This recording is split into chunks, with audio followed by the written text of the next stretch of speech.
Hey, what's up everybody? I'm Travis Clark from the band We the Kings, and you are watching Celeb Secrets for You. Hey, what's up you guys? Thank you so much for checking back with Celeb Secrets to You. I'm Juliet here with Travis Clark from We the Kings.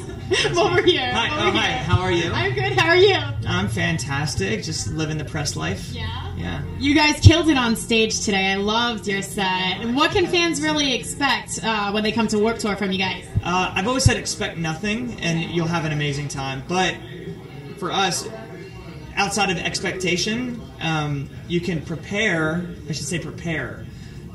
for just a kind of a giant party. Like, it's almost like a 35-minute workout session. I know that sounds crazy, but it's not like you don't plan on working out. Like, you don't think about working out. You just, like, I ask people to jump up and clap and stuff like that, but in all reality, if there was no music playing, you would see people like this, like...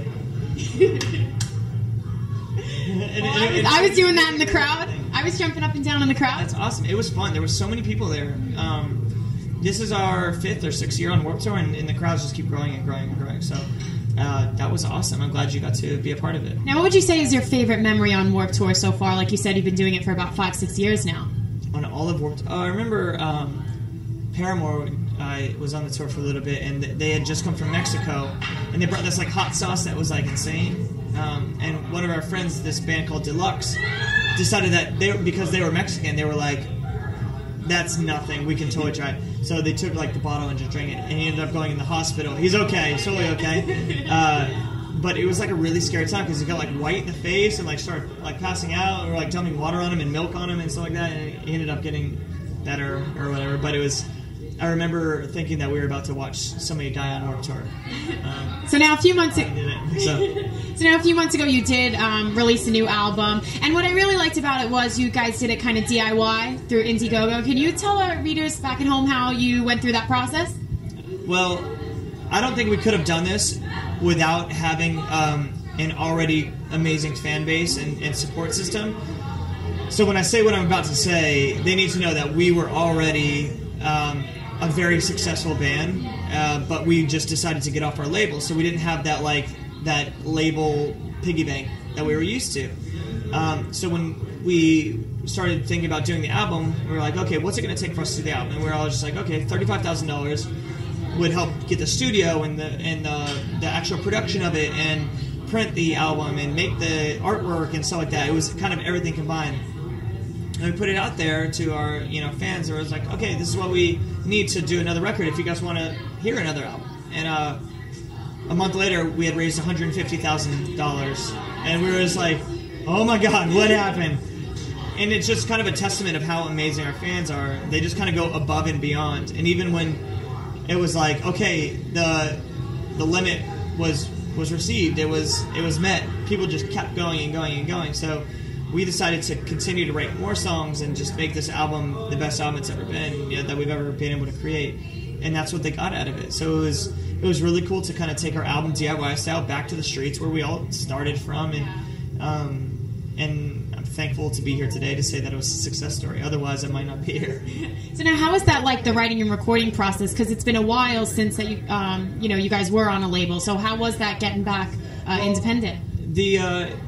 The label never really had a say in what we were writing or recording. They weren't ever a part of the creative process, which is nice, and that's how they were a great label. But so for this, the creative side of it wasn't any different. But we were all living in different places. So our keyboardist was in Connecticut, our bassist was in Sarasota, drummer was in Bradenton, our guitarist was in Palmetto, Florida. So different parts of Florida. I was living out in Los Angeles.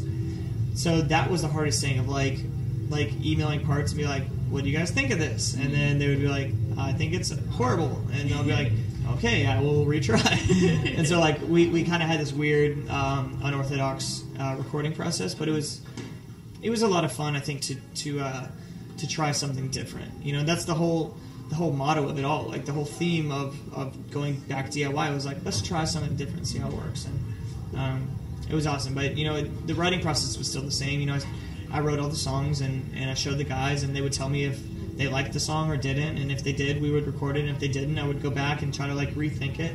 And that's kind of always been how We the Kings does it, at least. So now what's next for you guys in the future? Can we see you on tour, anything like that? Yeah, we're actually getting ready to do like a big like TV campaign. A couple of our songs are going to be on a lot of TV shows, and that's really cool because it's something different. Like I said, different.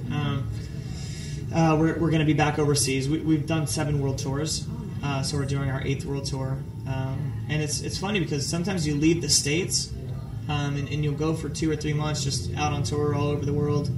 And people are like, are they still a band, or like what are they doing? It's like we're actually working harder than we've ever worked, but because it's not like in the States, and like even from everything, like our tweets are in different hours when people are sleeping here, so like they just kind of think that we've like broken up or gone away, and it's like no, that's not it at all. We're just kind of still working just farther away.